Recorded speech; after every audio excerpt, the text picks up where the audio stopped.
The Zephyrian Empire had ruled the galaxy for over 3,000 years. From their crystal palaces on the homeworld of Zephyr Prime, they commanded the loyalty of 847 different species across 12 spiral arms. Every alien race that had ever encountered their mighty fleets had either submitted willingly or been crushed into submission. The Empire's power was absolute, their technology unmatched, and their military might legendary. Emperor Valdris IX sat upon his throne of living starlight, reviewing the latest reports from his vast domain. The massive holographic display before him showed star systems colored in the deep purple of Imperial control. Nearly every dot of light bore that color. Nearly every one. "Your Magnificence," spoke General Korthak, his scaled hide gleaming under the throne room's ethereal light. The reptilian commander's forearms gestured toward a small cluster of yellow stars on the display. "We have encountered a minor complication in Sector 7841. The Emperor's 6 eyes focused on the indicated region. "Explain this complication." "General, a species calling themselves humans from a planet they name Earth. They refuse our standard terms of surrender. Most peculiar, my lord. They claim they wish to negotiate." A sound like crystalline wind chimes filled the air as the Emperor laughed. "Negotiate? Did you explain to them the fate of the last species that attempted negotiations?" General Korthak's head bobbed in what passed for a nod among his kind. "Indeed. Your Magnificence. We showed them the ruins of the Altarian worlds, the crystallized remains of the vegan colonies. Still, they insist on sending a representative for discussions." The Emperor rose from his throne, his translucent form shifting between states of matter as he moved. Around the throne room, hundreds of alien courtiers from dozens of conquered species watched in respectful silence. Among them stood the former leaders of proud civilizations, now reduced to servants and advisors in the imperial court. "How long since first contact with these humans?" the Emperor asked. 3 standard months, Your Magnificence. Our initial scout fleets made contact at the edge of their system. They have a single inhabited world, primitive by our standards. Their technology appears to be roughly equivalent to the Corvan Empire before their submission. Ambassador Threnix, a being of pure energy contained within a crystalline shell, flickered forward from among the courtiers. "Your Magnificence, if I may." The Corvans submitted within hours of witnessing our power. Perhaps these humans simply do not comprehend what they face. The Emperor's form solidified slightly as he considered this. "Show them our strength, General. Take the Third Fleet to their system. Demonstrate what befalls those who do not immediately submit to Imperial will." "It shall be done, Your Magnificence." 3 weeks later, General Korthak stood before the Emperor once again. But his usual confidence appeared shaken. The holographic display now showed the human solar system in greater detail. 9 planets orbited their yellow star, with the 3rd planet showing the blue-green coloration of a living world. "Report, General." The demonstration was unexpected in its results. "Your Magnificence." Korthak's 4 hands fidgeted with his ceremonial weapons. "We destroyed 3 of their outer planets as is standard protocol. We expected immediate capitulation. And they responded by destroying one of our scout ships." The throne room fell silent. In 3,000 years of Imperial expansion, no species had ever successfully destroyed an Imperial vessel during first contact. The technology gap was always too vast, the surprise too complete. "Explain how primitive beings accomplished this feat." "They appear to have weaponized their star, Your Magnificence. Some form of directed stellar energy that penetrated our shields. Our intelligence division believes they call it a solar cannon. The technology is innovative." Emperor Valdris IX's form began to shift more rapidly, a sign of his growing interest. "They destroyed 3 of their own worlds?" "No, Your Magnificence. We destroyed 3 of their uninhabited outer planets as demonstration. They responded by destroying our ship. Then they sent a message." "What message?" General Korthak activated a recording device. The image of a human appeared in the throne room's center. The being was bipedal, with pale skin and dark hair. Its eyes were a striking blue color, and it wore what appeared to be formal clothing of a dark material. "This is Secretary General Maria Santos of the United Earth Government," the human spoke in a clear, steady voice. "We acknowledge your superior military capabilities and the destruction of Mars, Jupiter, and Neptune. We regret the loss of your scout vessel, but consider it a proportional response to the elimination of 3 worlds in our system. We hereby request formal negotiations regarding the terms of Earth's relationship with your empire. We are prepared to send a single negotiator to meet with your leadership. We await your response." All. The image faded. Emperor Valdris IX remained motionless for several moments, his form cycling through various states as he processed this unprecedented development. "They destroyed 3 of their own worlds," he finally said, his voice carrying a note of something that might have been respect. "And they called it proportional. Yes, your magnificence. Our xenopsychology experts believe they were demonstrating their resolve. No species has ever willingly sacrificed populated worlds to make a point to us. Those worlds were uninhabited, General. Yes, but they were still part of their system. The psychological impact of watching planets die, even empty ones, should have broken their will entirely. Instead, they treat it as an opening move in negotiations."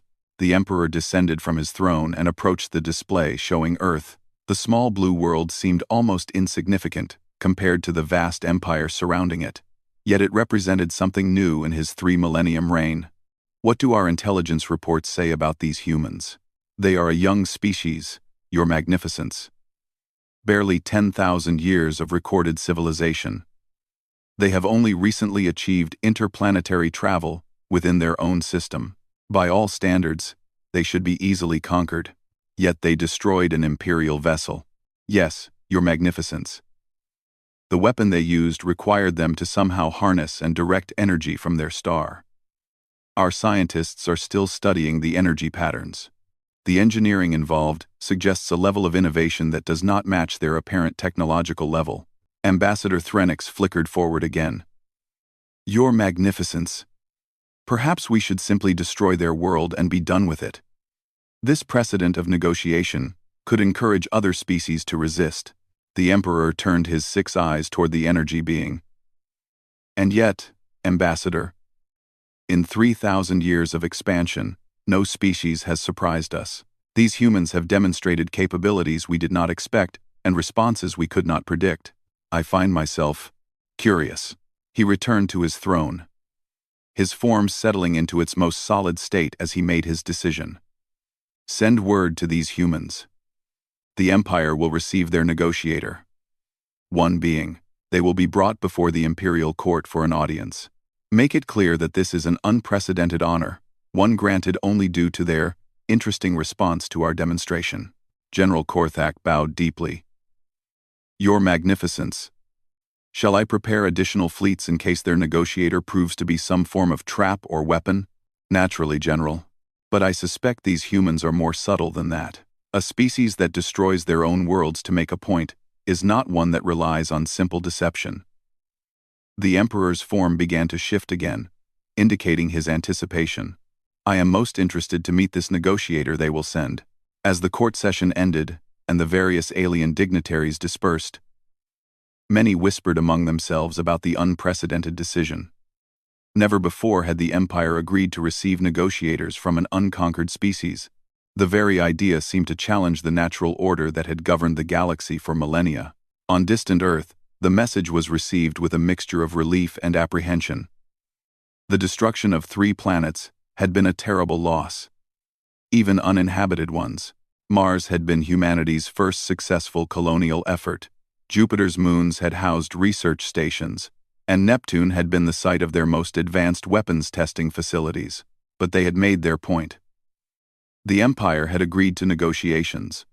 Now came the difficult task of choosing who would represent humanity before the most powerful force the galaxy had ever known. The decision would determine not just Earth's fate, but potentially the future of human expansion among the stars.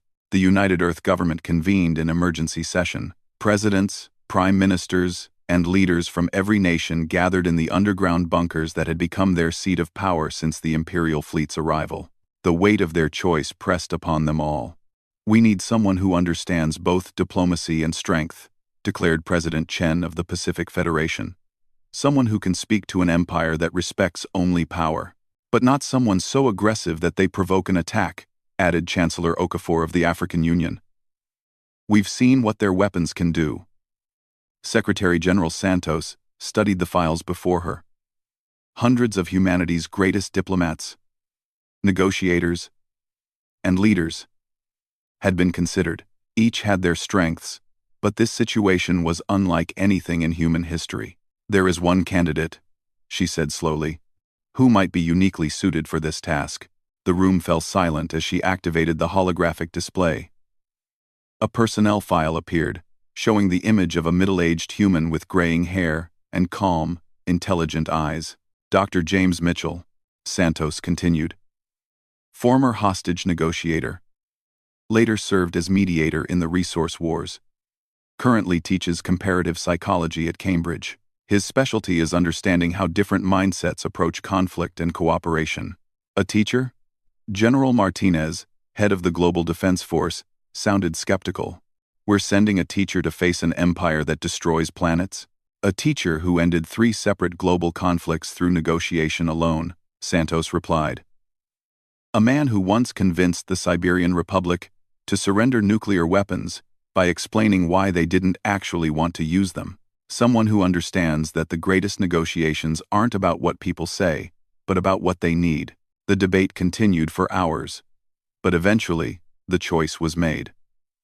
Dr. James Mitchell would represent humanity before the Zephyrian Empire.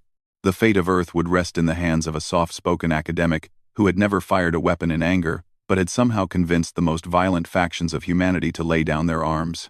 As preparations began for his journey to the imperial capital, few realized that humanity's greatest weapon was not their solar cannon or their willingness to sacrifice planets. It was their peculiar ability to see the universe from perspectives other than their own, and to find common ground where none seemed to exist. The Empire had ruled through fear and overwhelming force for 3,000 years. They were about to discover what happened when they met a species that responded to fear not with submission, but with curiosity about why their opponents felt the need to inspire it. Dr. James Mitchell stepped off the Imperial transport vessel onto the crystal docks of Zephyr Prime, and immediately understood why 847 species had surrendered to this empire. The capital world defied every law of physics he thought he understood. Floating cities drifted through crystalline skies, their towers reaching up toward 3 different moons that hung in perfect geometric alignment. The very air seemed to shimmer with contained energy, and the ground beneath his feet appeared to be made of compressed starlight. "Impressive," he murmured to himself, adjusting the simple black suit he had chosen to wear. Around him, a dozen Imperial guards stood at attention. Each guard represented a different conquered species, their forms ranging from the reptilian Korthakians to beings of pure energy contained in mechanical shells. The message was clear. All had fallen before Imperial might. "Dr. Mitchell," spoke the lead guard, a towering insectoid creature with 4 arms and compound eyes that reflected the crystalline light in fractal patterns. "I am Commander Zekth of the Imperial Honor Guard. You will follow me to your quarters where you will await the Emperor's summons." Mitchell nodded politely. "Thank you, Commander. Might I ask about the protocol for the meeting? I want to ensure I show proper respect." The insectoid's mandibles clicked in, what Mitchell recognized as surprise. Most beings brought before the Emperor were either terrified into silence or defiant to the point of aggression. Polite curiosity was apparently unexpected. "You will be informed when the time comes," Commander Zekth replied. "Until then, you will remain confined to the diplomatic quarters." The quarters turned out to be a suite of rooms that could have housed a small army. The walls were transparent, offering a view of the capital city below. Mitchell spent his first day simply observing. He watched the flow of traffic through the air, noting the patterns of movement that suggested a complex but efficient society. He studied the architecture, recognizing elements that seemed influenced by dozens of different aesthetic traditions. Most importantly, he watched the people. The beings moving through the city below represented hundreds of different species, all going about their daily lives under imperial rule. What struck him most was not fear or oppression, but something more complex. There was order, certainly. There was hierarchy. But there was also a sense of participation, as if these conquered peoples had found roles within the empire, rather than simply being crushed by it. On his second day, he was visited by Ambassador Threnix, the energy being he had learned served as one of the Emperor's advisors. The crystalline shell containing the ambassador's essence flickered with patterns of light as it spoke. "Dr. Mitchell," Threnix began, its voice resonating through harmonic frequencies that somehow formed words. "I am curious about your species' response to our demonstration of power. Most civilizations submit immediately upon witnessing the destruction of even uninhabited worlds, yet humans destroyed one of our vessels. Can you explain this reaction?" Mitchell considered the question carefully. "May I ask a question in return, Ambassador? In your experience with other species, how many have voluntarily destroyed parts of their own territory to make a point?" "None," Threnix replied immediately. "Such an action is considered illogical, wasteful, and typically beyond the psychological capacity of most civilizations. Then perhaps that's why we responded differently," Mitchell said. "Humans have a saying, 'Nothing is more dangerous than someone with nothing to lose.' But that's not quite accurate in our case. It's more that humans have an unusual relationship with loss itself." The patterns of light within Threnix's shell shifted to what Mitchell guessed might indicate confusion. "Explain. Throughout human history, we've faced extinction-level events. Ice ages, volcanic winters, plagues that killed half our population. We've learned to see catastrophic loss not as an ending, but as information. When you destroyed 3 of our worlds, our first response wasn't fear. It was analysis. What were you trying to communicate?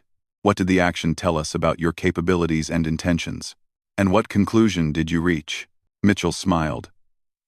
"That you're not actually interested in genocide.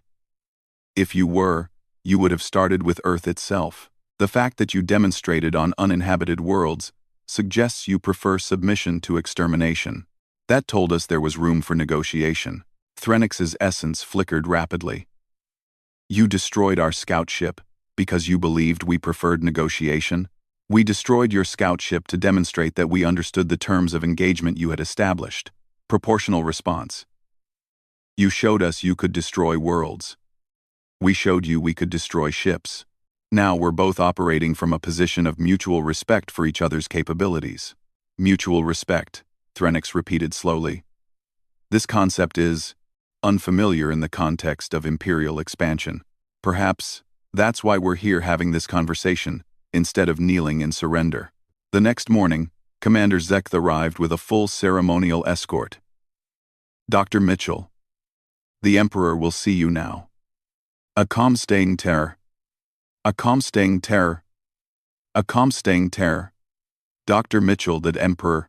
The journey to the throne room took nearly an hour, leading through corridors lined with artifacts from conquered civilizations. Mitchell recognized some pieces as religious objects, others as scientific instruments or works of art.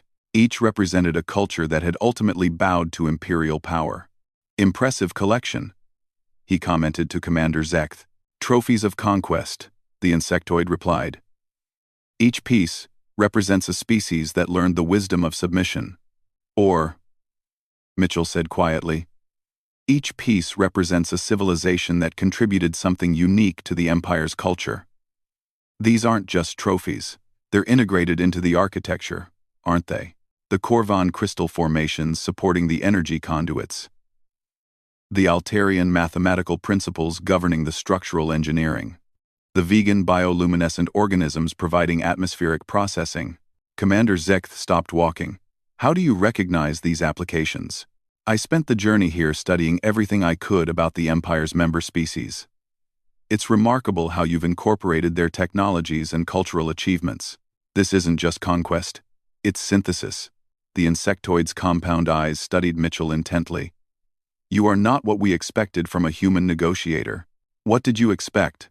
Defiance, demands, threats of resistance. Perhaps an attempt at bribery or pleas for mercy. Mitchell nodded thoughtfully. All of which would be rather pointless, wouldn't they? You've already demonstrated that you can destroy us, if you choose to. The question isn't whether we can resist you. The question is why you haven't already destroyed us. They reached the throne room doors, massive portals that rose 3 stories high and seemed to be carved from a single piece of crystallized space-time. As the doors opened, Mitchell got his first look at the heart of imperial power. The throne room was vast enough to house a cathedral, with hundreds of beings from dozens of species arranged in a complex hierarchy around the central throne. At the room's heart sat Emperor Valdris IX, his form shifting between states of matter like captured lightning given consciousness. Dr. James Mitchell of Earth, announced Commander Zekth, you stand before His Imperial Magnificence, Valdris IX, Sovereign of the Galaxy, Commander of 847 worlds, Master of the Void between stars. Mitchell stepped forward and offered a respectful bow. Not the full prostration expected from conquered peoples, but the courteous acknowledgement one professional might give another. Your Magnificence, he said clearly. I am honored by your willingness to receive me. I come not as a supplicant, but as a representative of humanity, hoping to discuss how we might contribute to the remarkable civilization you have built. A ripple of shock ran through the assembled court. No one in living memory had addressed the emperor as an equal or spoken of contributing to the empire rather than submitting to it. Emperor Valdris IX's form solidified slightly as his 6 eyes focused on the human. Dr. Mitchell, you speak of contribution. What could a primitive species from a single world possibly offer an empire that spans the galaxy? Perhaps the same thing that the Corvans offered with their crystal technology, or the Altarians with their mathematics, or the vegans with their bioengineering, Mitchell replied calmly. Something you haven't seen before. And what would that be? Mitchell looked around the throne room, taking in the assembled representatives of hundreds of conquered species. Then he looked back at the Emperor. Your Magnificence, in 3,000 years of expansion, has any species ever asked you why you built this empire? The question hung in the air like a challenge. General Korthak stepped forward, his 4 arms moving toward his weapons. You dare question His Magnificences? The Emperor raised one hand, and Korthak immediately fell silent. Continue, Dr. Mitchell. It's just that in studying your empire, I've noticed something remarkable. You don't just conquer species. You preserve them. You incorporate their technologies, their art, their knowledge. You've created the greatest repository of galactic civilization in history. The question is, why? Emperor Valdris IX rose from his throne, his form cycling through various states as he considered the question. You presume to psychoanalyze an empire? I presume to try to understand it, Mitchell replied. Because I think humans might be able to offer something unique to what you're building. But first, I need to understand what you're building and why. The Emperor descended from his throne and approached Mitchell directly. At close range, his shifting form was even more impressive. Like looking at the birth and death of stars compressed into a single being. 3,000 years ago, the Emperor said slowly, I watched my own species achieve perfect unity, perfect harmony, perfect stagnation. We became so advanced, so peaceful, so efficient, that we stopped growing, stopped learning, stopped becoming more than we were. Mitchell nodded, understanding beginning to dawn in his eyes. So I began to expand. Not for conquest, but for collection. Every species we encountered brought new perspectives, new solutions, new ways of seeing the universe. The empire became a living museum of galactic thought and achievement. But museums are static. Your Magnificence, Mitchell said gently. They preserve what has been, not what could be. What you've built is impressive, but it's also incomplete. The throne room fell deadly silent. Several courtiers looked as if they expected Mitchell to be vaporized on the spot. Explain, the Emperor commanded. You've collected the achievements of 847 species.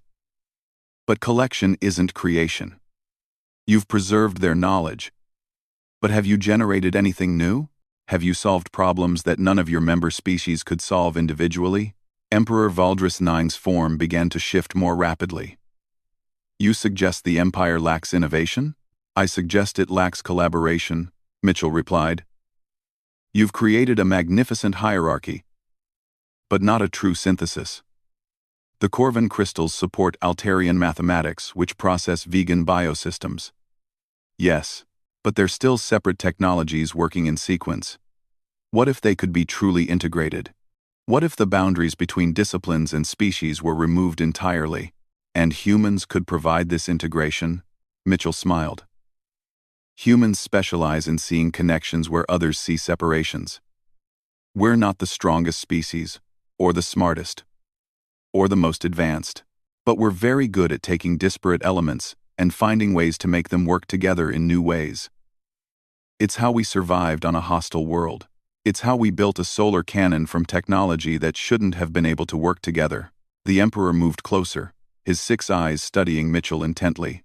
You propose. What? That humans become consultants to the Empire? I propose that humans become partners in the Empire's next phase of evolution. Not subjects, not conquered peoples, but collaborators in solving the one problem the Empire has never faced. What comes after you've collected everything in the galaxy? Quote, Emperor Valdris IX stopped moving, his form becoming more solid than anyone in the court had ever seen it. Around the throne room, hundreds of alien beings watched in absolute silence, as their immortal ruler considered a possibility that had never occurred to him. After what felt like an eternity, the Emperor spoke. Dr. Mitchell, you will remain as our guest, while we consider your proposal. Guards will escort you back to your quarters. As Mitchell was led away, the throne room erupted in whispered conversations. For the first time in 3 millennia, someone had offered the Empire something it didn't know it needed, a new direction. But the most significant moment was not the Emperor's consideration. It was the fact that for the first time in his 3,000-year reign, Valdris IX found himself genuinely uncertain about what would happen next. And in that uncertainty, he discovered something he hadn't felt in millennia: anticipation. For 3 days, Dr. James Mitchell waited in his quarters while the Empire debated his proposal. He spent the time studying the city below and writing detailed observations about everything he witnessed. The patterns of behavior, the integration of technologies, the subtle hierarchies that governed daily life. Each detail was a piece of a larger puzzle he was still trying to solve. On the 4th day, he received an unexpected visitor. General Korthak arrived without his usual escort, his 4 arms hanging relaxed at his sides instead of positioned near his weapons. Dr. Mitchell, the reptilian commander said, his voice carrying none of its previous formality. I have been ordered to bring you to a special session of the Imperial Council. But first, I have a question. Please, in your analysis of our empire, did you identify any problems that we should be concerned about? Well, Mitchell set down his notes and studied the general carefully. That's an interesting question, General.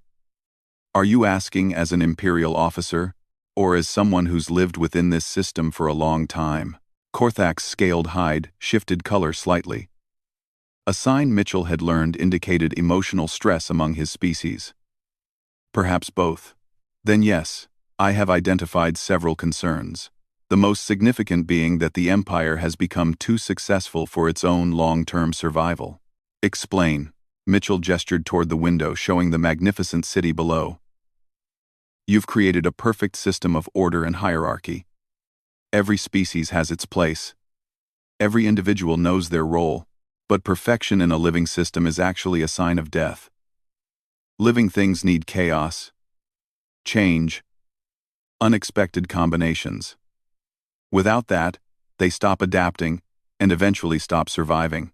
You're suggesting the Empire is dying? I'm suggesting it's reached a stable state that could become permanent. And in a universe that's constantly changing, permanent stability is just very slow decay. General Korthak was quiet for a long moment. This is what you meant by needing to move beyond collection to creation. Exactly. The Empire has preserved 847 ways of thinking about the universe. But it hasn't created the 848th. That's what's missing. And humans could provide this? Mitchell shook his head. Not provide it, catalyze it. Humans are very good at breaking stable systems and forcing them to evolve. Sometimes destructively, but often productively. We're the chaos that makes growth possible. Korthak led him through different corridors this time, passing through areas Mitchell hadn't seen before. These sections seemed more lived in, less formal. Beings from various species worked together on projects that didn't fit the strict hierarchical patterns he had observed in the main city. General, are these areas part of the official imperial structure? Not exactly. These are the experimental zones. Places where individuals from different species work on projects that don't fit standard imperial categories. His Magnificence tolerates them as long as they don't interfere with official operations. And do they interfere? Quite the opposite. Some of our most significant advances have come from these zones. The biocrystal energy storage systems. The multi-dimensional communication networks. The temporal observation devices, all developed by mixed species teams working outside normal imperial protocols. Mitchell stopped walking. General, how long have these zones existed? Approximately 200 years. And how many people know about their contributions to imperial technology? Very few. The achievements are typically credited to the relevant imperial departments, once they're proven successful. Quote, so the Empire already has examples of cross-species innovation, but it doesn't officially recognize or encourage it? Korthak's hide shifted color again. That is an accurate assessment. They reached a chamber that was unlike anything Mitchell had seen in the Empire. The room seemed to exist in multiple dimensions simultaneously, with workstations floating at impossible angles, while beings from a dozen different species collaborated on projects that defied easy categorization. Dr. Mitchell, called a familiar voice. Ambassador Threnix approached, but his crystalline shell now pulsed with patterns Mitchell hadn't seen before. Welcome to the Synthesis Labs, Ambassador. I didn't expect to see you here. Few know of my involvement with these projects. But when you spoke of integration and collaboration, I realized you were describing work that some of us have been pursuing quietly for decades.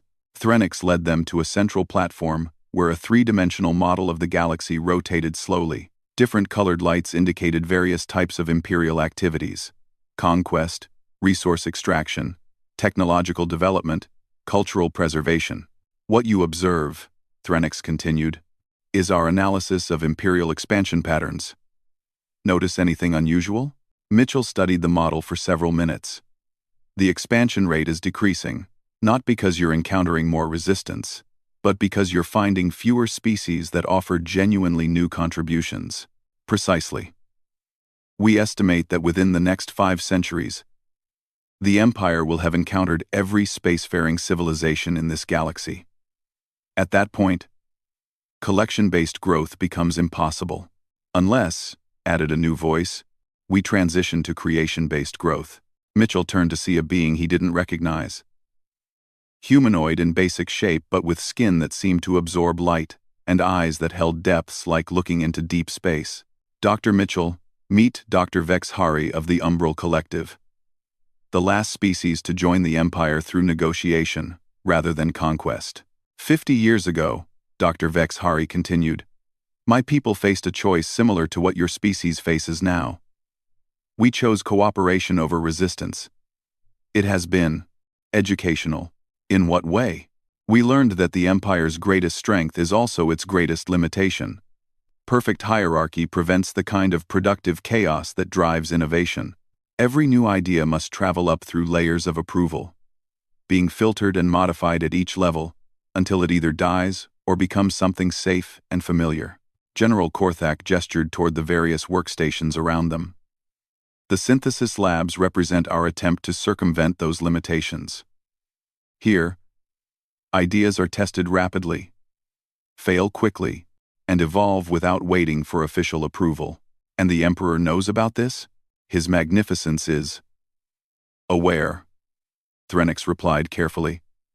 But he has not officially acknowledged these operations. Until now. What do you mean? Ambassador Threnix's essence flickered in patterns Mitchell was beginning to recognize as excitement. Your proposal to the Emperor was not entirely unexpected. Dr. Mitchell, some of us have been preparing recommendations for how the Empire might evolve beyond its current structure. Your arrival provided the catalyst we needed to present those recommendations. Dr. Vexhari activated a section of the galactic model, highlighting specific star systems. These are what we call integration zones, regions where we propose testing new models of imperial governance. Instead of the traditional hierarchy, these systems would operate as collaborative networks. Species would maintain their cultural identities, General Korthak added, but would work together on projects that require multiple perspectives and capabilities.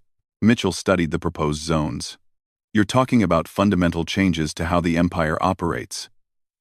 Won't that create instability? From 1. Controlled instability, Threnix replied. The kind that promotes growth rather than decay. We've run extensive models. The transition risks are significant but manageable, and the long-term benefits are substantial. And if it works? If it works, Dr. Vexhari said, the Empire evolves from a collection of conquered species into something unprecedented. A true galactic civilization based on voluntary collaboration and shared innovation. And if it fails? The three beings exchanged glances before General Korthak answered. If it fails, the Empire continues as before until it gradually stagnates and eventually collapses. Based on our projections, we have perhaps 1,000 years before that outcome becomes inevitable. Mitchell was about to respond when alarms began sounding throughout the facility. The various beings working on projects immediately stopped and looked toward the chamber's main entrance. What's happening? Imperial summons, Threnix replied. All participants in unauthorized projects are to report immediately to the throne room. General Korthak's hide darkened to a deep gray color. Someone has informed the Emperor about the synthesis labs. They made their way through corridors filled with beings heading toward the central throne room. Mitchell noticed that many of them carried data storage devices and project samples, as if they were preparing to present evidence of their work. When they reached the throne room, Mitchell saw that it had been reconfigured. Instead of the traditional hierarchical arrangement with the Emperor elevated above everyone else, the chamber had been reorganized into a circular format. The throne remained in the center, but the surrounding areas were now arranged in concentric circles that placed beings from different species and departments at roughly equal distances from the imperial presence. Emperor Valdris IX sat upon his throne, but his form was more solid and stable than Mitchell had ever seen it. His 6 eyes took in the assembled crowd with what looked like satisfaction rather than anger. Citizens of the Empire. The Emperor's voice carried clearly throughout the chamber. For 3,000 years, we have built this civilization through conquest and collection. We have preserved the knowledge and achievements of 847 species. We have created the greatest repository of galactic wisdom in known history. The assembled beings listened in absolute silence. But as Dr. Mitchell of Earth has reminded us, preservation is not the same as creation. Collection is not the same as synthesis. We have built a magnificent museum. Now it is time to build something more. The Emperor rose from his throne and moved to the center of the circular arrangement. The synthesis labs, which some of you believed were secret, have operated with our knowledge and approval for over 2 centuries. They represent our first experiments in evolution beyond conquest. Mitchell felt a shock of surprise, but as he looked around, he saw that many of the assembled beings were nodding as if this revelation was not unexpected. The human proposal to transition from hierarchical collection to collaborative creation aligns with conclusions our own researchers reached decades ago. The question is not whether to evolve, but how to manage that evolution responsibly. Emperor Valdris IX's form began to shift again, but this time the changes seemed purposeful rather than random. Effective immediately, the Empire will begin implementing integration zones throughout our territory. Participation will be voluntary. Species that prefer traditional hierarchical relationships may continue under existing arrangements. Species that choose to join integration zones will work as collaborative partners rather than subject peoples. Dr. Vexhari stepped forward. Your Magnificence. What of species that resist either model? Some may see collaboration as weakness and attempt to exploit the transition period. An excellent question, the Emperor replied. Dr. Mitchell, how would you recommend handling such situations? Mitchell felt the attention of the entire throne room focus on him. Your Magnificence. Humans have learned that force often creates more problems than it solves. But we've also learned that some individuals or groups will only respect boundaries that are firmly maintained. I would suggest that the integration zones be protected by the same strength that built the Empire, but used defensively rather than offensively. You propose the Empire maintain its military capabilities? I propose the Empire demonstrate that choosing cooperation doesn't mean becoming weak. Those who try to exploit the transition should discover that collaborative species can defend themselves very effectively when necessary. Emperor Valdris Naigs nodded slowly. General Korthak, you will oversee the establishment of integration zone defense protocols. Ambassador Threnix, you will coordinate the technological frameworks necessary for collaborative governance. Dr. Vexes Hari, you will develop the cultural integration programs. The Emperor turned to face Mitchell directly. Dr. Mitchell, you will return to Earth and present our proposal to your government. If humanity chooses to become the first full partner in the Empire's evolution, rather than a subject species, you will serve as the first director of interspecies collaboration. Your Magnificence, that's an extraordinary offer. But might I suggest a modification? Several beings in the throne room drew sharp breaths. Even now, questioning imperial decisions was unprecedented. Speak. Rather than making humanity the first partner, perhaps we should establish the first integration zone with multiple species simultaneously. The Umbral Collective has experience with negotiated cooperation. The Korvan Crystal Engineers could work with Altarian mathematicians and vegan biospecialists on truly integrated projects. Humanity could contribute our knack for seeing unexpected connections, but as part of a team rather than as leaders. Emperor Valdris IX was quiet for a long moment. Then, for the first time in 3,000 years of imperial history, the ruler of the galaxy began to laugh. It was a sound like stellar wind through cosmic strings, beautiful and terrifying, and completely unprecedented. Dr. Mitchell, he said when the laughter subsided, you have just demonstrated exactly why this evolution is necessary. You were offered a position of special status, and instead you proposed sharing that status with others. Most species seek advantage. Humans, apparently, seek optimization. We seek survival, your Magnificence. And we've learned that the best way to survive is to make sure everyone else can survive too. The Emperor returned to his throne, but his posture was different now. Instead of the isolated authority he had maintained for millennia, he sat as if he were part of the assembled gathering rather than above it. The transition begins immediately.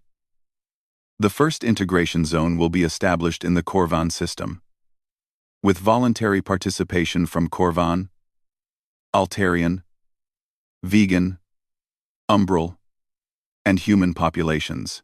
Dr.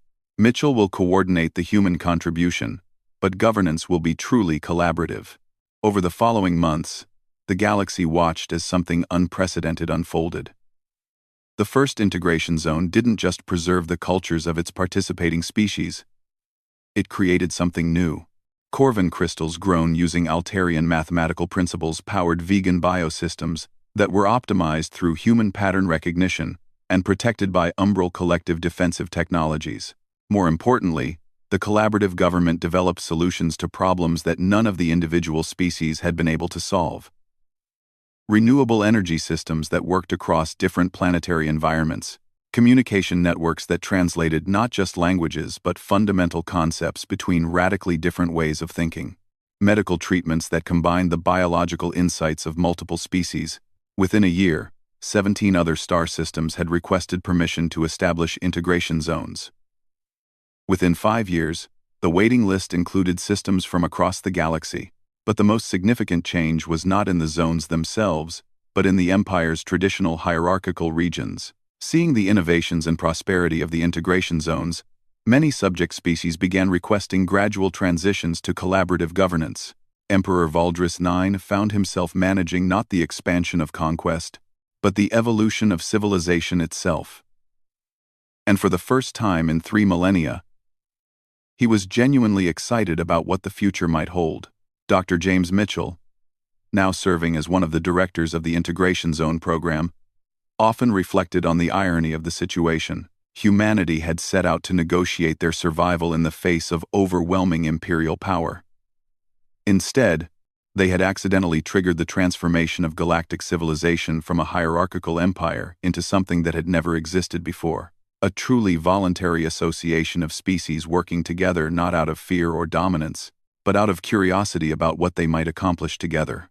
The galaxy was learning that the greatest strength was not the ability to conquer others, but the ability to inspire others to want to work with you. And humans, with their peculiar talent for seeing potential partnerships where others saw only differences, had found their place not as subjects or rulers, but as catalysts for a new form of civilization. Years later, when historians from a dozen species tried to analyze how a single human negotiator had transformed the galaxy's most powerful empire, they struggled to identify the exact mechanism.